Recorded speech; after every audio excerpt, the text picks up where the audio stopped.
دیکھیں مسئلہ فلسطین بالآخر اللہ رب العالمین نے حل کرنا ہے، اور یہ مسلمانوں کے حق میں ہی حل ہونا ہے. یہ مسلمانوں کی اصلاح کی ایک تحریک اٹھائے گا، اور مسلمانوں کے اندر وہ جد و جہد، وہ آج ہم یہاں سب بیٹھے ہیں کیوں بیٹھے؟ ایمانی جذبے کے تحت بیٹھے ہیں نا. فلسطین کے مسلمانوں سے ہمارا کوئی خونی رشتہ تو نہیں ہے، ہماری کوئی رشتہ داری تو نہیں ہے، ایک ایمان کا رشتہ ہے. تو اس تحریک کو کس نے برپا کیا؟ آج ہمارے اندر یہ کیوں جذبہ آ گیا؟ یہ وجہ ہے فلسطین. تو یہ ہمارا ایک دینی ایمانی تعلق ہے. تو اللہ رب العالمین نے اس مسئلے کو حل کرنا ہے، لیکن اس کے حل کے لیے دیکھیں یہ بات ذہن میں رکھیں، وَمَن نَصْرُ إِلَّا مِنْ عِنْدِ اللَّهِ. مدد جو ہے نا وہ اللہ رب العالمین کی طرف سے آتی ہے. بس آپ جتنی مرضی فوجیں بنا لیں، اسلحہ بنا لیں، آج آپ کی ترکی کی فوج، پاکستان کی فوج اور عرب کی فوجیں لگا لیں، صرف آپ کی جو فوجیں ملا لیں نا وہ اس یہودی ریاست کی آبادی سے زیادہ ہے. صرف آپ فوجوں کی تعداد لگا لیں تو اس یہودی ریاست کی آبادی سے زیادہ ہے. لیکن بے بسی کیوں؟ اللہ کی مدد نہیں آئی ہوئی. اللہ کی مدد نہیں آئی ہوئی. اللہ کی مدد ہوگی تو پھر 313 بھی 1000 پہ بھاری پڑ جاتا. تو نصرت الہی کے اسباب اختیار کرنے ہوں گے، یہ بڑی اہم بات. آج لوگ بڑے جذباتی ہو جاتے ہیں، نکلو باہر، ان کو کہو کہ لڑائیں جا کے، جہاد کریں جا کے. یہ مولوی جو ہے وہ تزکیہ نفس کی باتیں کرتے ہیں. تو میرے بھائی نصرت الہی جو مستقل حل ہے، اس کے لیے آپ کو کیا کرنا ہے؟ اس کے لیے آپ کو وہ کرنا ہے جو اللہ رب العالمین نے قرآن مجید میں بتایا کہ نصرت میری، میں نے مدد کرنی ہے تو میں کیوں مدد کروں گا تمہاری، اور کب مدد کروں گا تمہاری، یہ کون بتائے گا؟ یہ اللہ بتائے گا. اللہ نے کہاں بتایا؟ اللہ رب العالمین نے قرآن مجید میں بتایا. نصرت الہی کا اسباب کیا ہے؟ سب سے پہلا سبب ایمان کی مضبوطی اور تکمیل. ایمان کہاں ہے ہمارا آج؟ آپ دیکھیے اللہ رب العالمین نے کیا فرمایا، فرمایا وَكَانَ حَقًّا عَلَيْنَا نَصْرُ الْمُؤْمِنِينَ. اللہ فرما رہا ہے مجھ پر لازم ہے، ہم پر لازم ہے کہ ہم مومنین کی مدد کریں. لازم ہے ہم پر. اللہ کہہ رہا ہے، ہم کہہ رہے ہیں اللہ تیری مدد کیوں نہیں آ رہی؟ اللہ فرما رہا ہے كَذَلِكَ حَقًّا عَلَيْنَا نُنْجِ الْمُؤْمِنِينَ. ہم پر حق ہے کہ ہم اہل ایمان کو نجات دیتے ہیں. اللہ فرما رہا ہے.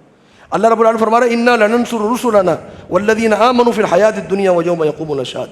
بے شک ہم مدد کرتے ہیں اپنے رسولوں کی اور ان لوگوں کی جو ایمان لائے اس دنیا کی زندگی میں بھی، اور اس دن قیامت کے جب گواہ کھڑے ہوں گے. اللہ نے مدد کرنی ہے دنیا کے اندر. اللہ فرما رہا ہے. تو کس کی مدد کرنی ہے؟ المؤمنین، المؤمنین الذین آمنوا. ایمان ہمارا تو جو ایمان ہے وہ پہلے درجے پر ہی نامکمل ہو جاتا ہے. ایمان باللہ، اللہ پر ایمان. مجھے بتائیے ایک شخص فلسطین کے احتجاج میں شریک ہو، فلسطین کے لیے کرنا چاہے، اور وہ کہے یا علی مدد، یا رسول اللہ مدد، یا غوث اعظم مدد. اب مجھے بتائیے اس نعرے کے ساتھ اللہ رب العالمین فلسطین کا مسئلہ حل کرے گا؟ اللہ کی مدد آئے گی اس نعرے کے ساتھ؟ نہیں آئے گی.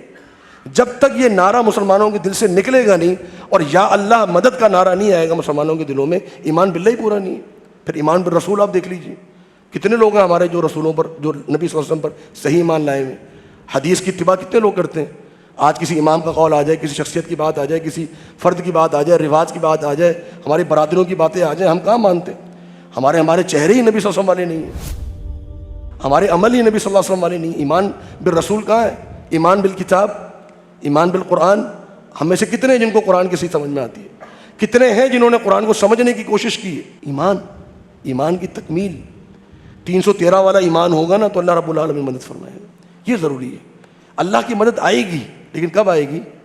ان چیزوں کے ساتھ. اور پھر ایک اور جو سبب ہے نصرت الہی کا، وہ اللہ تعالیٰ کے دین کی مدد. اللہ نے کیا فرمایا؟ فرمایا یا ایھا الذین آمنوا ان تنصروا اللہ ینصرکم ویثبت اقدامکم. اے ایمان والو، اللہ کی مدد کرو، اللہ تمہاری مدد کرے گا، تمہارے قدموں کو مضبوط کر دے گا. اللہ کی مدد کرو. اللہ رب العالمین نے فرمایا وَلَا يَنصُرَنَّ اللَّهُ مَن يَنصُرُهُ إِنَّ اللَّهَ لَقَوِيٌّ عَزِيزٌ. اللہ رب العالمین اس کی مدد کرے گا جو اللہ رب العالمین کی مدد کرتا ہے. بے شک اللہ تعالیٰ قوی بھی ہے، اللہ غالب بھی ہے. اللہ کی مدد کون لوگ کرتے ہیں؟ فرمایا الذین ان مکناہم فی الارض اقاموا الصلاۃ وآتوا الزکاۃ وامروا بالمعروف ونہوا عن المنکر. وہ لوگ جن کو اگر ہم زمین میں جگہ دیں وہ نماز بھی، صلاح بھی قیام کرائیں گے، نماز بھی قیام کرائیں گے، زکوٰۃ بھی ادا کریں گے، نیکی کا حکم دیں گے، برائی سے منع کریں گے. یہ وہ لوگ ہیں. تو دین کا نفاذ، دین کی شریعت، دین کی دعوت تبلیغ. آپ بتائیے ہم میں سے کتنے لوگ ہیں جو آج اپنی دنیا کو چھوڑ کر، دنیا کے کاروباروں کو چھوڑ کر دین کی دعوت کے لیے نکلتے ہیں، دین کی مدد کے لیے نکلتے ہیں. تو میرے بھائی یہ سارے مسئلے حل ہوں گے. مسئلہ فلسطین بھی حل ہوگا، مسجد اقصیٰ کا مسئلہ بھی حل ہوگا، مسئلہ کشمیر بھی حل ہوگا، چیچنیا کا بھی حل ہوگا، برما کا بھی حل ہوگا. سارے مسائل اللہ رب العالمین حل کرے گا ایمان اور دین کی مدد سے. اور بھی اسباب ہیں، لیکن اگر فقط یہ 2 اسباب مسلمان اختیار کر لیں جس کی طرف علماء دعوت دیتے ہیں. اصل بات یہ ہے نا، ہم جب بات کرتے ہیں دین کی دعوت کی اور عمل کی اصلاح کی تو کہتے ہیں کہ جی آپ لوگ تو بس ایسی باتیں کر دیتے ہیں، ابھی بتائیں نا کیا کرنا. بھائی اس کی طرف آئیے. نبی صلی اللہ علیہ وسلم نے 13 سال اسی کی دعوت دی ہے تو مدینہ میں پھر بدر کی جنگ لڑی ہے نا. ابھی آپ 13 سال کی زندگی گزار ہی نہیں رہے, ابھی آپ دین کو ابھار ہی نہیں رہے, دین کی دعوت دے نہیں رہے, ایمان کی تکمیل کر نہیں رہے, اور آپ چاہتے ہیں کہ بدر والی مدد آ جائے. کیسے آئے گی بدر کی مدد؟ نہیں آئے گی کسی کو. تو لہٰذا یہ ضروری ہے یہ چیز.